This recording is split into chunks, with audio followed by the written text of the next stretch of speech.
오늘 말씀 나누도록 하겠습니다. 오늘 말씀은 로마서 15장 1절에서 7절까지 말씀입니다. 제목은 세상에서 가장 강한 자들이라는 제목으로 말씀 나누겠습니다. 먼저 로마서 15장 1절부터 7절까지 말씀 같이 읽어보겠습니다. 시작. 믿음이 강한 우리는 마땅히 믿음이 약한 자의 약점을 담당하고 자기를 기쁘게 하지 아니할 것이라. 우리 각 사람이 이웃을 기쁘게 하되 선을 이루고 덕을 세우도록 할지니라. 그리스도께서도 자기를 기쁘게 하지 아니하셨나니 기록된 바 주를 비방하는 자들의 비방이 내게 미쳤나이다 하는 같으니라. 무엇이든지 전에 기록된 바는 우리의 교훈을 위하여 기록된 것이니 우리로 하여금 인내로 또는 성경의 위로로 소망을 가지게 하니라.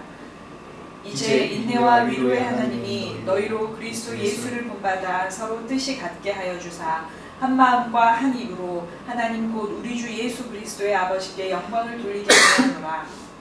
그러므로 그리스도께서 우리를 받아 하나님께 영광을 돌리신 것 같이 너희도 서로 받으라. 아멘. 지난주에 우리가 말씀 나눈 것 중에 하나가 중요한 것이 이 공동체 안에 믿음의 공동체 안에 서로 상호 의존하고 교류하고 또 하나 되게 하는 중요한 원칙, 다시 말하면 하나님 나라가 되게 하라라는 그런 원칙 중에 하나가 뭐죠? 의와 평강과 희락이었습니다. 의와 평강과 희락.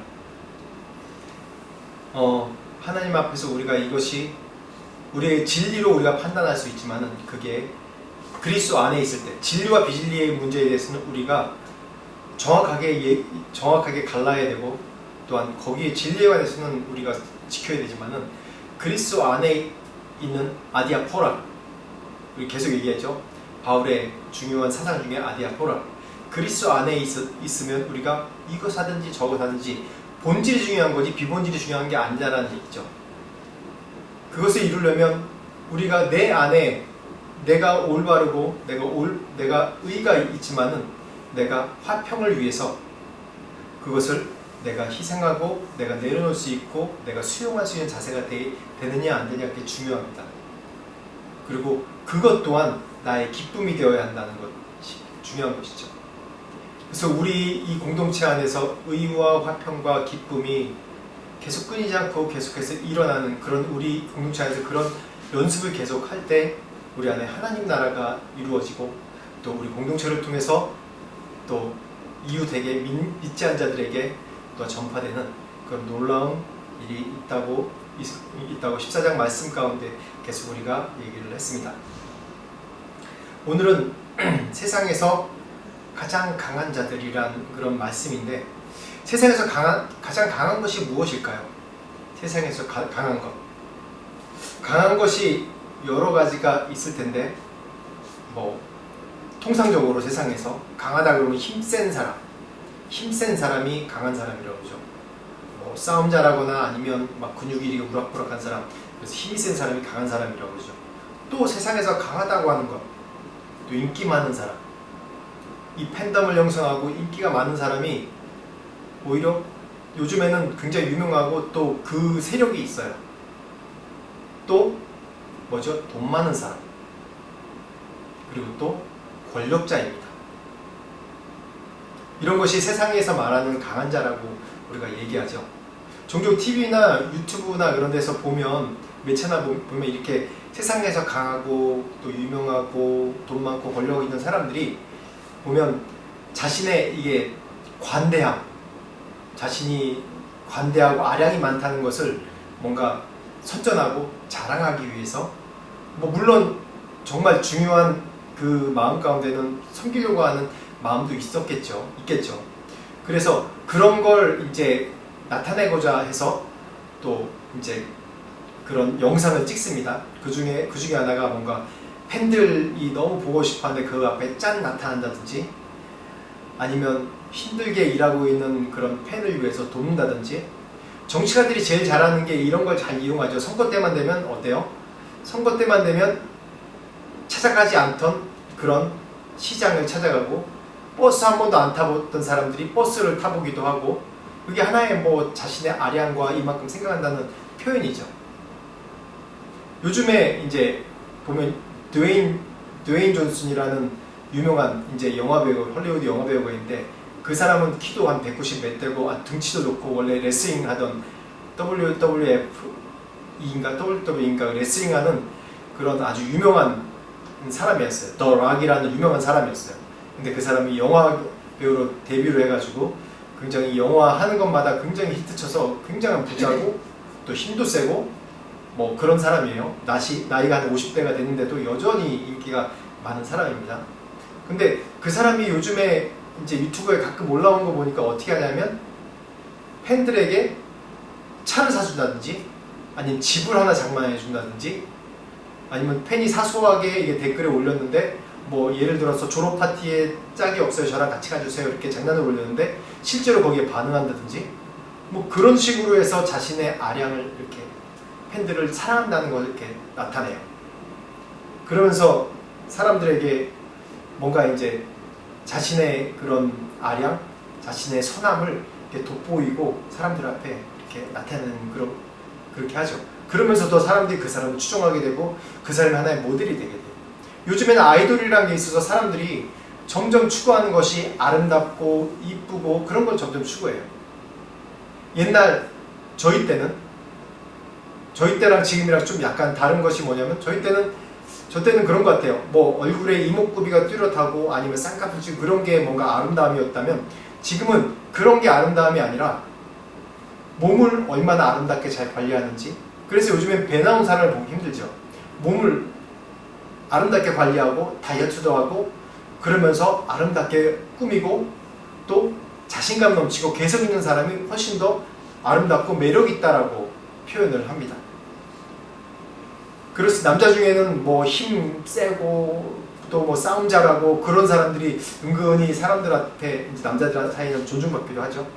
그런 거 보면 뭔가 사회에서 내가 강한 자라고 내가 위에 있는 자라고 인정받거나 사람들 앞에 주목받는 사람들 보면 항상 보면 그 사람들에게 여유가 있어요.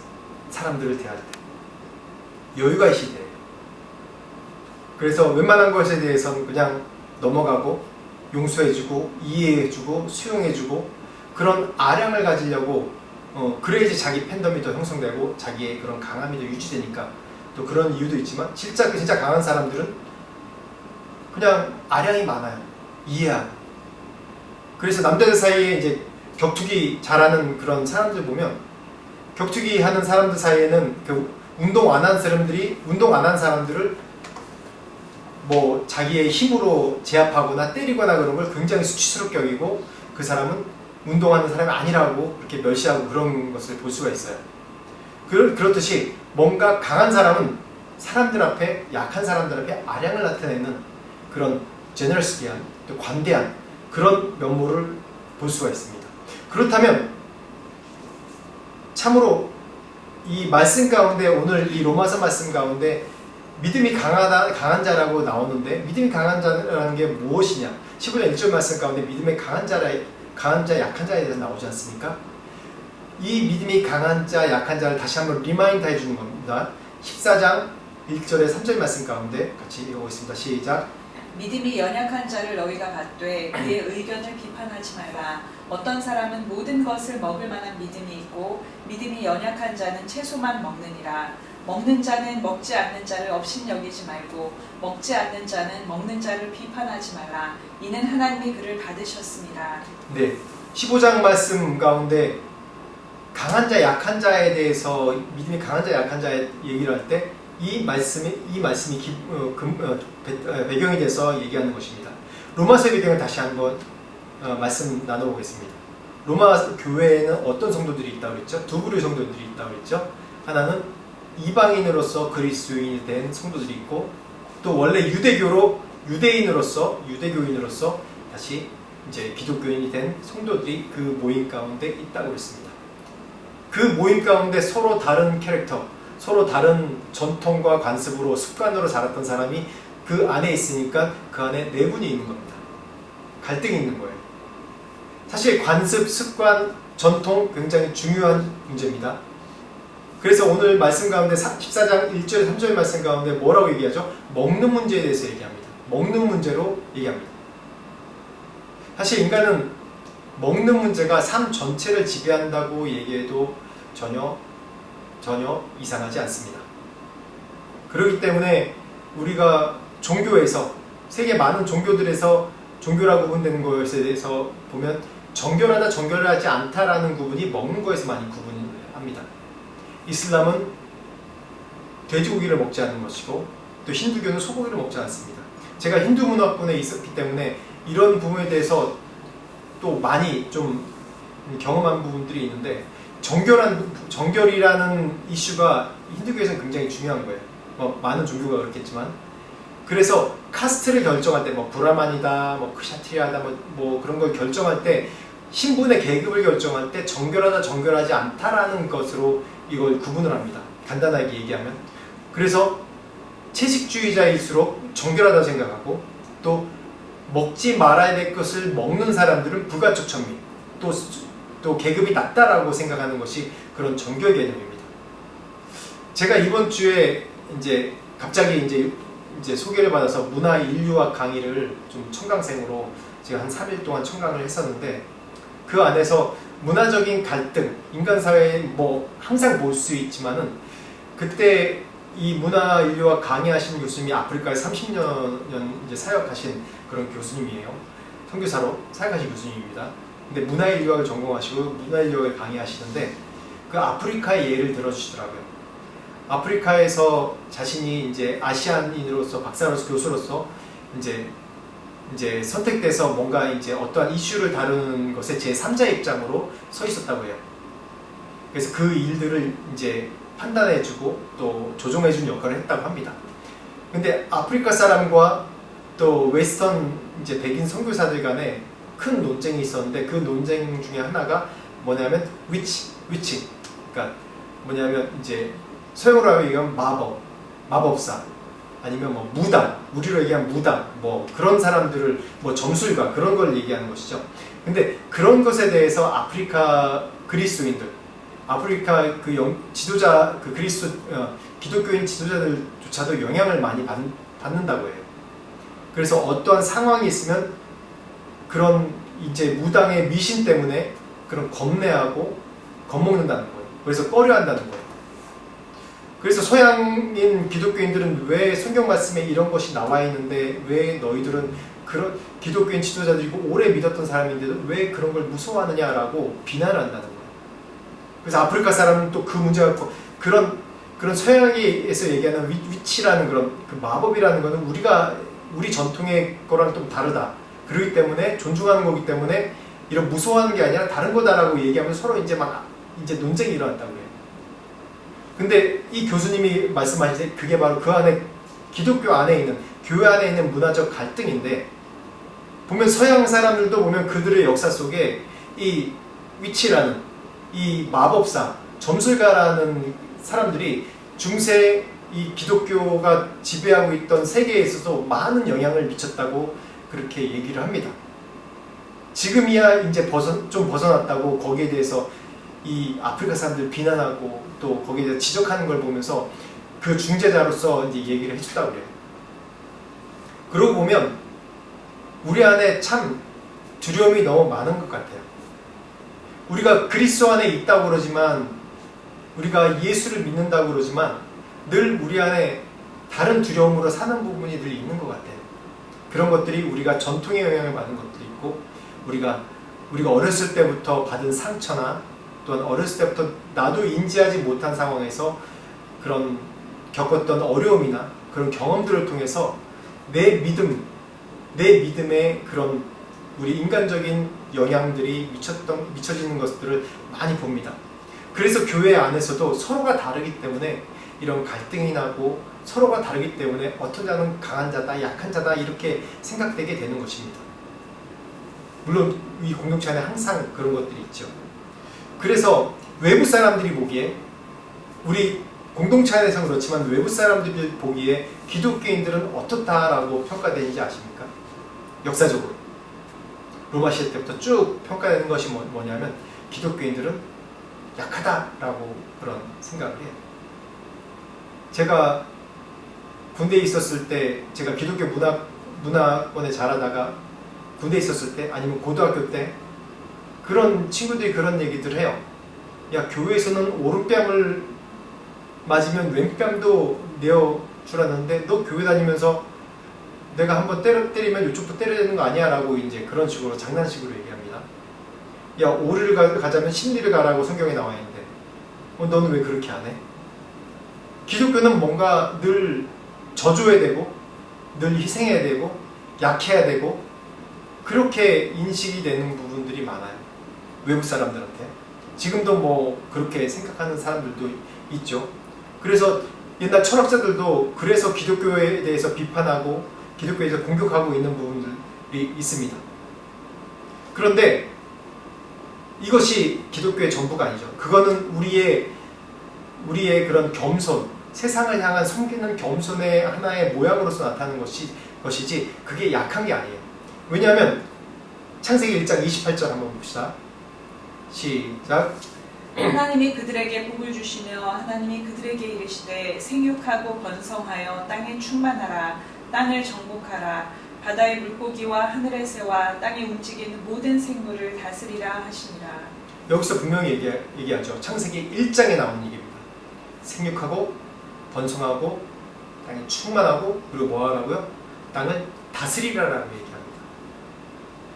이것이 단지 이 땅을 그냥 다스리라는 얘기가 아니라 그것뿐만 아니라 모든 영역에 우리가 적용되는 것입니다.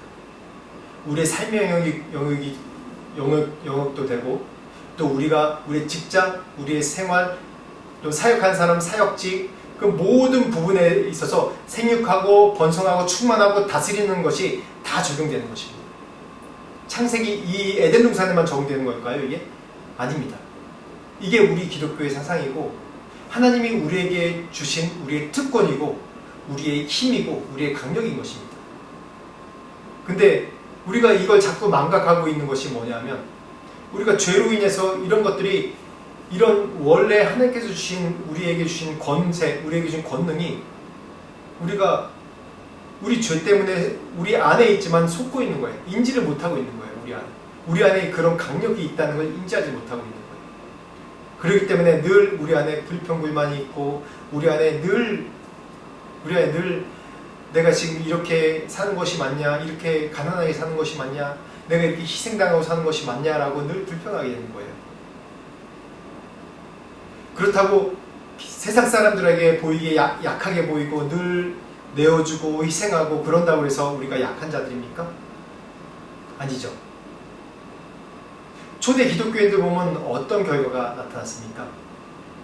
로마 초기에 기독교인들을 또 모함하고 살해하고 죽이기도 하고 카타콤에 몇백 년 동안 갇혀서 그 안에 살기도 하고 그렇지만 결국 어떤 일이 일어납니까? 예수를 십자가에 못 박았던 로마가 초대 성도들을 사자에게 밥이 되도록 던져주는 그런 로마가 어떻게 됐죠? 기독교가 됐지 않습니까? 국교로 되지 않았습니까? 그런 다음에 그 이후로부터 지금까지 이 유럽 사회를 지배하고 있는 가장 큰 문화나 철학이나 모든 가장 큰 주기가 기독교입니다. 이 성경 말씀입니다. 누가 강한 자입니까? 누가 강한 자? 결국 순교한 사람들이 또한 이 믿음을 진리를 지키려고 그 안에 카타콤에 숨어들고 희생하고 대항할 수 있었지만 대항하지 않고 기도하며 인내하고 소망하며 기다렸던 자들이 강한 자들 아닙니까? 그래서 지금 우리에게까지 복음이 전해진 거 아닙니까? 그렇죠? 무엇이 강한 것이죠? 세상에서는 그렇게 한다고 해도 우리의 강함의 방식이 있습니다. 진리 가운데 있는 우리의 강함의 방식이 있어요. 그것이 이미 검증된, 세상을 이긴 검증된 방법이죠. 그래서 오늘 이 로마서가 신학적으로 말해서는 우리가 왜 강한 자냐 하면 율법에서 벗어난 자이고 이 율법의 형식에서 벗어난 자이기 때문에 예수께서 이미 십자가에 돌아가심으로 우리가 의롭다 하심을 받은 사람이기 때문에 이 율법을 완성할 수 있는, 율법을 성취할 수 있는 자들이기 때문에 우리가 강한 자라고 이 로마서는 계속해서 얘기하는 겁니다. 그래서 지금 방법에 대해서 계속 얘기하는 것이죠. 그래서 오늘 말씀 보면 말씀 한번 봅시다. 1절, 2절 말씀 같이 다시 한번 보겠습니다. 시작.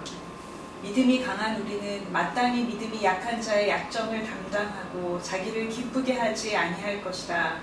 우리 각 사람이 이웃을 기쁘게 하되 선을 이루고 덕을 세우도록 할지니라. 믿음의 강한 자가 약한 자들은 어떻게 된다고요? 자기를 기쁘게 하지 아니하고 어떻게? 내 이웃을 기쁘게 하고 선을 이루고 덕을 세우라고 했어요.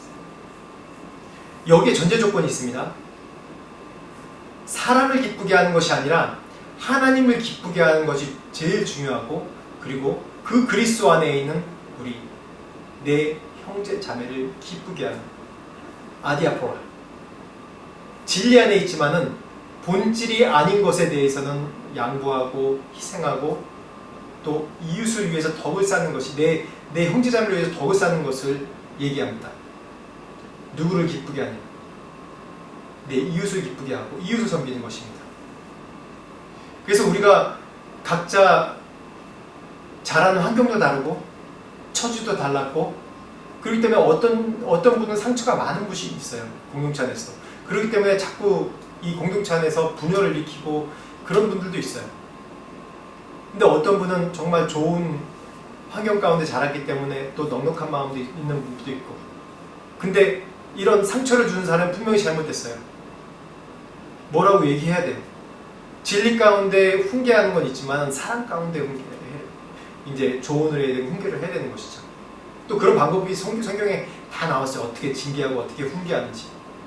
근데 중요한 거는 우리가 더 먼저 된 자로서 우리가 좋은 환경 가운데 믿는 환경 가운데 자랐고, 또한 그런 어려운 환경 가운데 자라지 않았기 때문에 그 여유가 있는 사람들은 용납해주고 사랑으로 감싸주고 화평하고 그들에게 함께 내 안에 있는 기쁨을 같이 나눠주는 그런 일이 이 공동체 안에 있어야 되는 것이죠. 그게 바로 선을 세우고 덕을 베푸는 일입니다. 그것이 성경에서 말한 이 공동체 안에 진정한 행복이고 기쁨이고 평화인 것입니다. 근데 세상에는 참 교회 안에서도 그런 분들이 있어요. 철저하게 자기 이익만을 위해서 사는 사람들이 있어요. 철저하게 자기 이익만을 위해.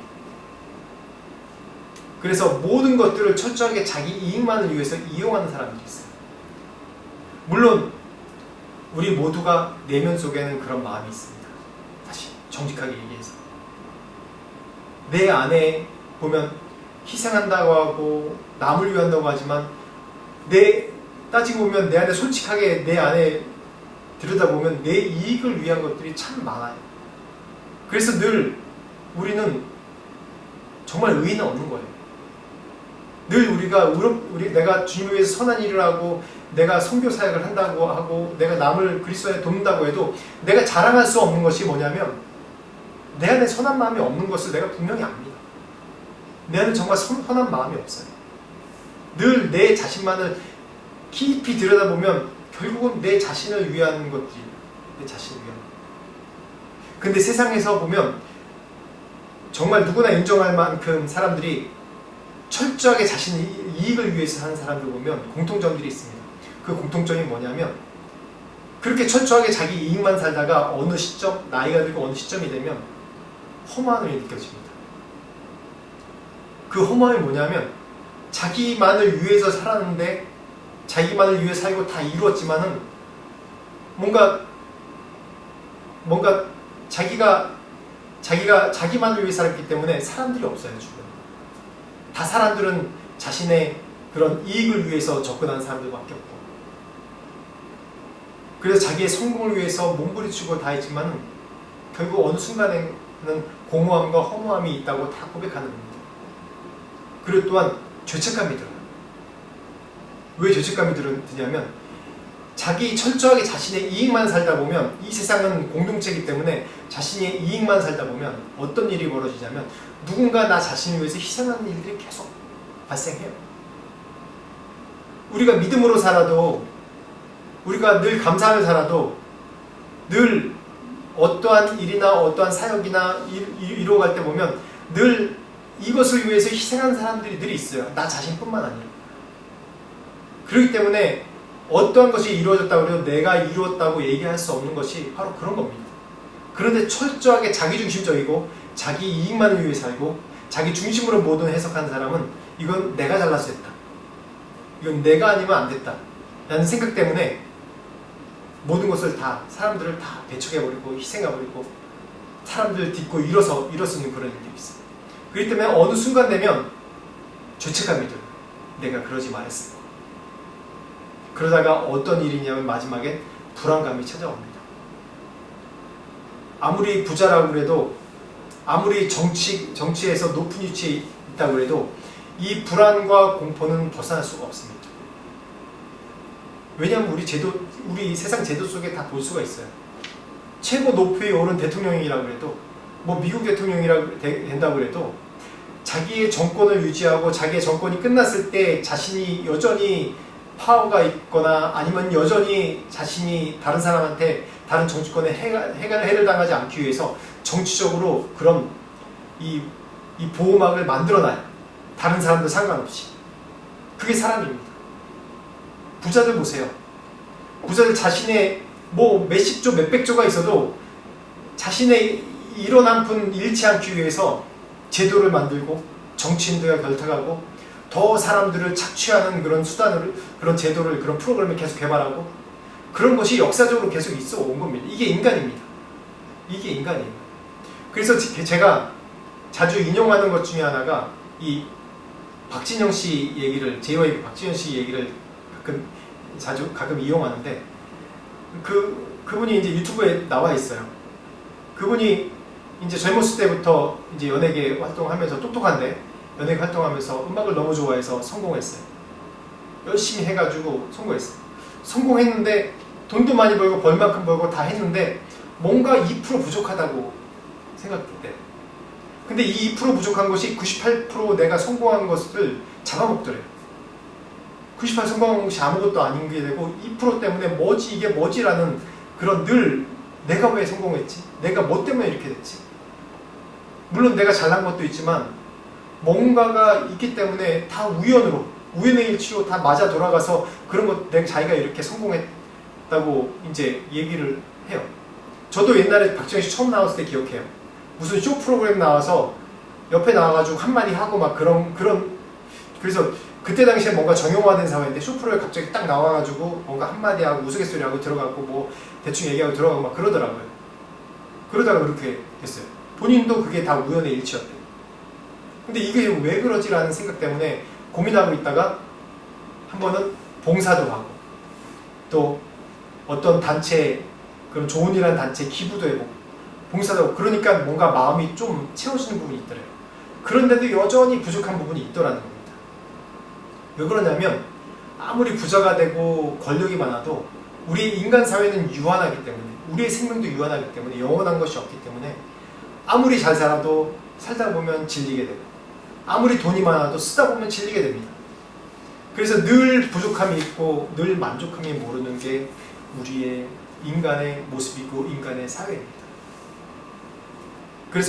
그래서 인간은 우리가 자신만을 위해서 살게 창조되지 않았어요. 생육하고 번성하고 땅에 충만한 땅을 다스리라라는 얘기가 뭐냐면 이 땅을 조화 있게 관리하라는 겁니다. 하나님의 자녀로서. 왜냐하면 창세기 1장 28절, 26절에 보면 하나님께서 우리의 형상으로 만들자고 얘기를 하시거든요. 우리의 형상. 그 형상이 뭡니까? 하나님입니다. 하나님의 형상으로 창조됐기 때문에 우리가 내 중심, 내 이기적으로 내 자신만을 위해서 창조되지 않는 것이에요. 왜 그런지 아세요? 그 다음 말씀 보겠습니다. 3절 말씀 같이 읽겠습니다. 시작. 그리스도께서도 자기를 기쁘게 하지 아니하셨나니 기록된 바 주를 비방하는 자들의 비방이 내게 미쳤나이다 함과 같으니라. 뭐라고 했죠? 그리스도께서 자기를 기쁘게 하지 아니하셨으나니라고 얘기합니다. 이렇게 전제적으로 딱 얘기해요. 그리스도가 누굽니까? 예수 그리스도를 얘기하는 것이죠. 예수님이 누굽니까? 하나님이죠. 창세기 1장에 창조할 때 함께 하셨던 분입니다. 창조자예요. 그분이 직접 이 땅에 오셔서 희생하고 보여주신 것이 뭐냐면 나를 기쁘게 하지 않는 삶을 살았던 게 예수 그리스도입니다. 그렇기 때문에 우리가 생육하고 번성하고 땅에 충만하고 땅을 다스리라는 얘기가 이것을 나 중심으로, 인간 중심으로 모든 걸 해석하고 모든 것을 내 마음대로 하라는 얘기가 아니라는 것이 오늘 이 로마서 15장 3절 말씀 가운데 나오죠. 그 창조주가 예수 그리스도가 어떻게 살았냐면 자기를 기쁘게 하는 삶이 아니었다고 분명하게 얘기를 합니다. 그래서 예수님께서 어떻게 하셨죠? 죽기까지 복종하시고 죽기까지 우리를 위해서, 죄인인 우리를 위해서, 죄인도 죄인 나름이죠. 정말 특별보다 못한 미모보다 못한 이 죄인인 인간들을 위해서 죽기까지 희생하신 분이 바로 예수 그리스도입니다. 자기 기쁨을 위해서 그랬을까요? 아니죠. 자기 기쁨이 아니라 바로 우리를 사랑하시기 때문에 그 희생, 강한 자가 약한 자를 섬기는 것, 강한 자가 약한 자를 위해서 희생하는 것, 그것이었습니다. 우리가 주기철 목사님이나 손양원 목사님을 존경하고 정말 강한 믿음을 소유한 분이라고 얘기한 것은 뭐냐면, 그쵸? 진리 안에서 자신의 믿음을 굽히지 않은 믿음도 있지만은 손양원 목사님처럼 예수 그리스도의 희생, 죽으심을 따라, 그 사랑을 따라서 자기 아들을 죽인 원수를 양자로 삼은 그런 사랑 때문에, 그런 용납하고 품은 그 사랑 때문에 그분들을 존경하고 또한 그의 믿음과 그렇게 행한 걸 따르려고 그러고 또 뭔가 우리의 모델이 된다고 얘기하지 않습니까? 그게 강한 자의 모습입니다. 그래서 기록된 바 주를 비방한 자들의 비방이 내게 미쳤다 함과 같으니라 라고 얘기하는 것이 바로 예수 그리스도를 비방했던, 예수 그리스도의 희생에 제물로 삼았던 그 모습이 바로 지금 나에게도 동일하게 그 희생을 따르고 예수 그리스도의 본을 따라 사는 나에게 지금도 여전히 그 비방으로 미치고 있다는 거예요. 그렇지만 우리는 어떻게 됩니까? 여전히 그 예수 그리스도의 희생을 따라야 되는 겁니다. 강한 자가 약한 자를 섬기는 원리가 바로 이 예수 그리스도의 희생, 이 원리인 것입니다. 4절, 5절, 6절 말씀 보겠습니다. 시작. 무엇이든지 전에 기록된 바는 우리의 교훈을 위하여 기록된 것이니 우리로 하여금 인내로 또는 성경의 위로로 소망을 가지게 함이니라. 이제 인내와 위로의 하나님이 너희로 그리스도 예수를 본받아 서로 뜻이 같게 하여 주사 한 마음과 한 입으로 하나님 곧 우리 주 예수 그리스도의 아버지께 영광을 돌리게 하려 하노라. 4절 말씀 가운데 보면 인내로 또는 성경 위로로 소망을 가지게 함이라라고 얘기합니다. 우리의 인내에 우리가 희생하고 우리가 강한 자가 약한 자를 섬기는 그런 또 원리 중에 하나가 이 인내 그리고 소망입니다. 왜 맨날 그리스도인들은 인내하고 소망해야 되고 그러냐? 인내라는 것은 무책임한 거다. 무책임한 사람이 기다려, 인내 그렇게 얘기하는 거다. 그리고 거기에 불만이 있으니까 곧 괜찮아질 거야. 소망해. 그렇게 무책임하고 그냥 도피하는 것으로밖에 느껴지지 않는 것이에요. 근데 우리가 아무리 그 자리에서 뭘 바꿀 수 있다고 생각해 바꿀 수 있는 게 아무것도 없는 거예요. 힘으로 그걸 바꿀 수 있습니까? 아니죠. 힘으로 그걸 눌러서 연약한 자를 바꾸고 우리 화목한 자 강제롭게 할 수 있습니까? 아닌 것입니다. 그렇게 할 수 없는 것입니다. 성경에 보면 항상 우리의 인내의 모습을, 인내의 결론에 대해서 보여줍니다. 인내의 결론, 소망의 결론이 무엇인지 보여줍니다. 저는 항상 보면 눈앞에서 뭔가 이야기가 되고 결론이 나야 되고 또 결과물이 있고 증거가 있어야지 되는 사람 같아요. 그래서 사역 가운데 어떠한 결과물, 어떠한 증거, 어떤 것이 나타나지 않으면 좀 답답하게 생각하는 경향이 있는 것 같아요. 저는. 사람의 관계에 있어서도 뭔가 말로 처음에 제가 요즘엔 좀 많이 바뀌어서 안 그런데 뭔가 대화로 뭔가 얘기를 맺고 사과하고 딱 깔끔하게 끝내고 그래야지 깔끔한 사람이라고 생각했어요. 근데 저만 그랬던 거예요. 근데 보면 그렇지 않더라고요. 강한 자가 약한 자에게 이 주는 상처는 굉장히 오래 가더라고요. 이걸 그냥 금방 없앨 수 없더라고요. 그래서 우리가 이 공동체 몸 안에서나 아니면 믿지 않는 사람들한테 마찬가지입니다. 우리가 인내하고 교훈을 하지만 인내하고 기다리고 소망해야 되는 것이 바로 그런 것이에요. 예수 그리스도께서 우리에게 그렇게 하셨잖아요. 예수님께 생애 당시에 예수님은 하나님이시잖아요. 3년 공생애의 기간 동안에 이 세상을 변화시키고 바꿔버릴 수 있던 분이에요. 근데 결과물적으로 보면 바꾸셨어요? 아니에요. 실패하신 거예요. 실패. 십자가 못 박혀 돌아가신 거잖아요. 인간은 죽음 그러면 끝난 거라고 그러고 죽음 그러면 저주받았다고 얘기하는 거 아닙니까? 사람들에게 그렇게 판단될 수 있어요. 십자가의 희생이지만 죽음으로 예수님께서 원래 생각하셨던 이 땅에 하나님 나라를 이루고 율법을 완성하고 그런 것이 끝난 거예요. 없어진 거예요. 근데 없어졌습니까? 아니죠.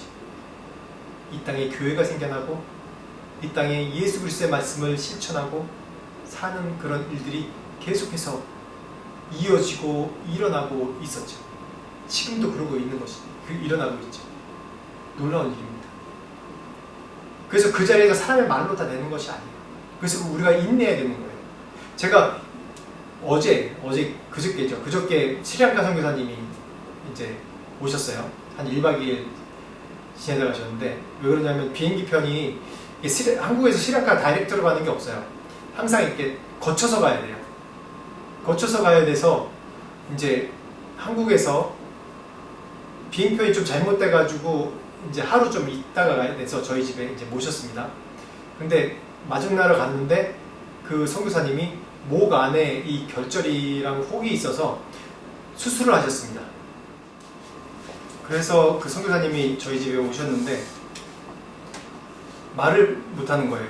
오는 중간에 비행기 이제 공항에서 픽업을 해서 이제 가는데 원래 친하기 때문에 이제 얘기를 많이 하는 사이인데 뭐 할 말이 없는 거예요. 할 수 있는 게 뭐냐 하면 그분이 할 수 있는 게 뭐냐면 말을 하면 안 되니까 수술해가지고 그냥 3주 동안 말을 하면 안 된대요. 그래서 빨리 이제 스리랑카 돌아가서 거기서 집에서 쉬면서 있으려고 그래서 제가 뭔 말을 하면 그냥 차니까 이제 처음에 이제 핸드폰으로 막 한국말 쳐서 그 음성 나오게 하는 걸로 해서 저한테 얘기를 해주더라고요.